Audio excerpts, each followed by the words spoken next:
ಕುಂಚನೂರ ಜಕನೂರ ರಸ್ತೆಯಲ್ಲಿ ಭೀಕರ ಅಪಘಾತ. 2 ಬೈಕ್ಗಳ ಮುಖಾಮುಖಿ ಡಿಕ್ಕಿ, ಓರ್ವ ಸಾವು, ಇಬ್ಬರಿಗೆ ಗಾಯ. ಬಾಗಲಕೋಟೆ ಜಿಲ್ಲೆಯ ಜಮಖಂಡಿ ತಾಲೂಕಿನ ಕುಂಚನೂರ ಮತ್ತು ಜಕನೂರ ಗ್ರಾಮದ ಮಧ್ಯೆ ಸಂಭವಿಸಿದ ಭೀಕರ ರಸ್ತೆ ಅಪಘಾತದಲ್ಲಿ ಓರ್ವ ವ್ಯಕ್ತಿ ಸ್ಥಳದಲ್ಲೇ ಸಾವನ್ನಪ್ಪಿದ್ದು, ಇನ್ನಿಬ್ಬರು ಗಾಯಗೊಂಡ ಘಟನೆ ನಡೆದಿದೆ. ಜಮಖಂಡಿ ತಾಲೂಕಿನ ಕುಂಚನೂರದಿಂದ ಜಕನೂರ ಗ್ರಾಮದ ಕಡೆ ಹೋಗುವ ರಸ್ತೆಯಲ್ಲಿ 2 ಬೈಕ್ಗಳ ನಡುವೆ ಮುಖಾಮುಖಿ ಡಿಕ್ಕಿ ಸಂಭವಿಸಿದೆ. ಅಪಘಾತದ ಪರಿಣಾಮ ಚಿನಗುಂಡಿ ಗ್ರಾಮದ ಹನುಮಂತ ಚೀನಪ್ಪ ನಾಯಕ, ವಯಸ್ಸು 45, ಸ್ಥಳದಲ್ಲೇ ಮೃತಪಟ್ಟಿದ್ದಾರೆ.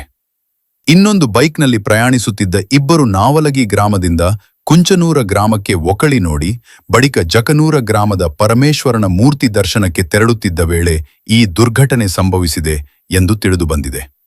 ಅಪಘಾತದಲ್ಲಿ ಗಾಯಗೊಂಡ ಇಬ್ಬರನ್ನು ಚಿಕಿತ್ಸೆಗಾಗಿ ಆಸ್ಪತ್ರೆಗೆ ರವಾನಿಸಲಾಗಿದೆ ಎಂದು ಮಾಹಿತಿ ಲಭ್ಯವಾಗಿದೆ. ಘಟನಾ ಸ್ಥಳಕ್ಕೆ ಎಎಸ್ಐ ಎಸ್ಎಸ್ ಬೀಳಗಿ ಹಾಗೂ ಪೊಲೀಸ್ ಸಿಬ್ಬಂದಿಗಳಾದ ಪಿಎಚ್ ಘಾಟಗೆ, ಸಿದ್ದು ಸಣ್ಣಗೌಡರ್, ಪ್ರಕಾಶ ನಂದೆಪ್ಪಗೋಳ ಭೇಟಿ ನೀಡಿ ಪರಿಶೀಲನೆ ನಡೆಸಿದರು. ಈ ಕುರಿತು ಜಮಖಂಡಿ ಗ್ರಾಮೀಣ ಪೊಲೀಸ್ ಠಾಣೆಯಲ್ಲಿ ಪ್ರಕರಣ ದಾಖಲಾಗಿದ್ದು, ಪೊಲೀಸರು ಮುಂದಿನ ತನಿಖೆ ಕೈಗೊಂಡಿದ್ದಾರೆ.